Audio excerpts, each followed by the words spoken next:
बिस्मिल्लाहिर्रहमानिर्रहीम। अस्सलाम वालेकुम। मेरे चैनल का नाम है let's do nature. Let's do nature house hold tips and tricks पे मुश्तमिल चैनल है और मेरा आज का टॉपिक है पेशावरी चिकन कढ़ाई रेसिपी।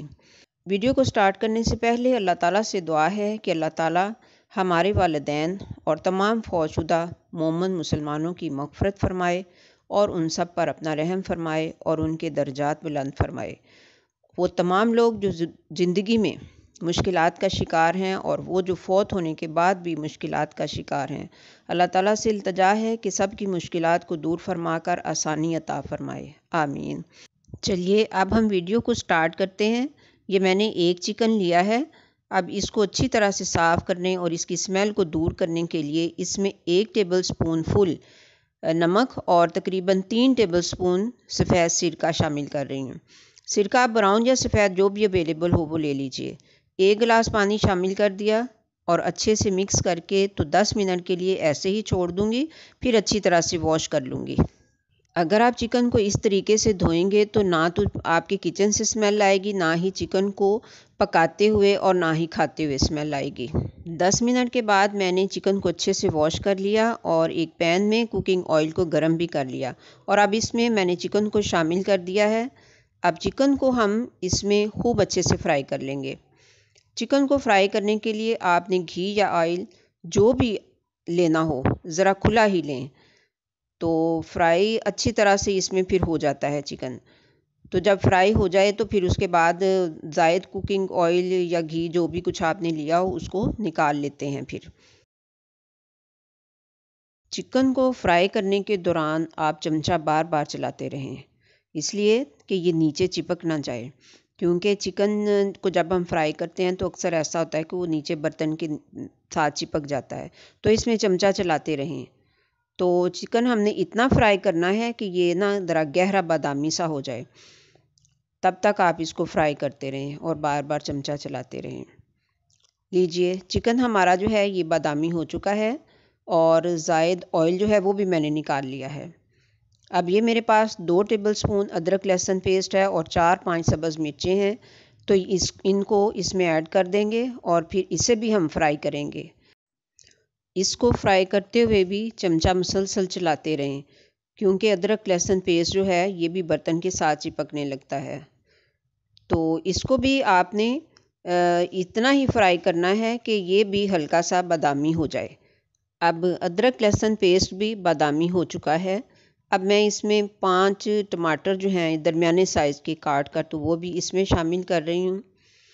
अच्छा, टमाटरों को आपने इस तरह से गोल गोल कतले काटने की बजाय आप एक टमाटर के 4-4 जो हिस्से हैं वो कर लें, यानी 4 पीस एक टमाटर के करके तो फिर वो इसमें डालते जाएं।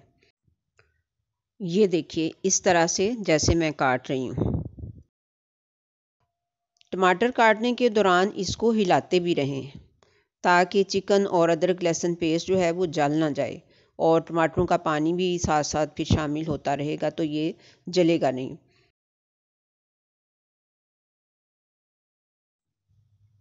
खूब अच्छे से हमने इसमें चमचा चला लिया है। अब जो मेरे बाकी टमाटर रह गए हैं वो भी मैं काट के इसमें शामिल कर देती हूँ।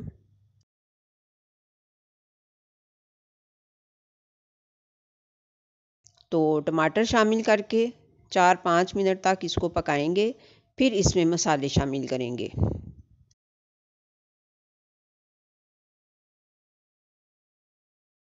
टमाटर डालने के बाद 5-6 मिनट पकते हुए गुजर चुके हैं। अब ये मेरे पास कूटा हुआ सूखा धनिया है, इसको मैं 2 टीस्पून इसमें शामिल कर रही हूँ। इसके साथ ही ये कूटा हुआ ज़ीरा है, ये भी 2 टीस्पून ही शामिल कर रही हूँ। ये पिसी हुई काली मिर्च है, इसको मैंने हाफ़ टी स्पून लिया है। नमक जो है ये 1.5 टीस्पून शामिल किया है। आप हस्बे ज़ायका ले लें, जितना आपको ज़ायका अच्छा लगे आप उतना डाल लें। पिसी हुई लाल मिर्च और हल्दी भी हाफ़ टी स्पून ही ली है। अब इन सारे मसालों को भी हम अच्छी तरह से भून लेंगे। अच्छा, जब मैंने अदरक लहसुन पेस्ट और सब्ज़ मिर्चें शामिल की थी ना, तब मैंने साथ ही थोड़ी सी दालचीनी की छोटी छोटी सी टुकड़ियाँ जो है ना साबुत, वो मैंने इसमें शामिल की थी 5-6, और 4-5 लौंग भी शामिल किए थे साबुत ही, वो मैं शायद आपको बताना भूल गई। हाफ़ टी स्पून पिसी हुई सफ़ेद मिर्च को भी शामिल कर दिया है।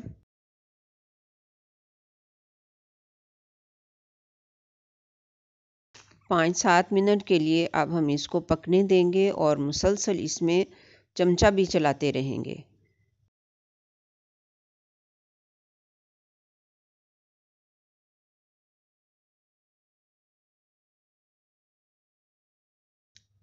तकरीबन 5 मिनट पकने के बाद मैं इसमें दही को शामिल कर रही हूँ।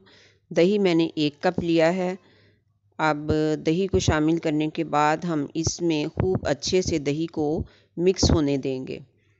दही यानी दही भी पक जाए इसमें थोड़ा सा।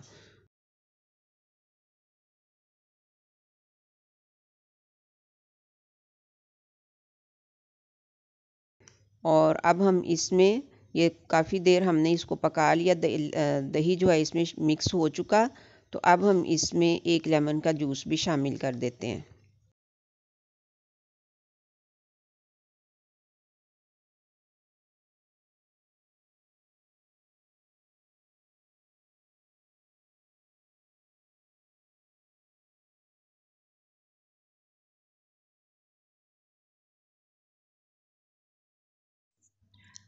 लेमन जूस को ऐड करने के बाद हमने इसको 2-3 मिनट तक पकाना है। लीजिए, अब ज़रा हम इसका टेस्ट करके देखते हैं कि ये कैसा बना है।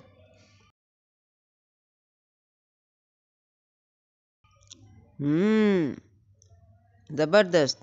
हर चीज़ बिल्कुल परफेक्ट है और बहुत ही टेस्टी है। लेकिन अभी ये तैयार नहीं हुआ है, क्योंकि अभी मैंने इसमें 3 टेबलस्पून मिल्क क्रीम को भी ऐड करना है। ओहो! क्रीम ऐड करने का सीन जो है ये मुझसे स्किप हो गया है। पता नहीं कब मेरा हाथ टच हुआ और कैमरा जो है ये ऑफ़ हो गया।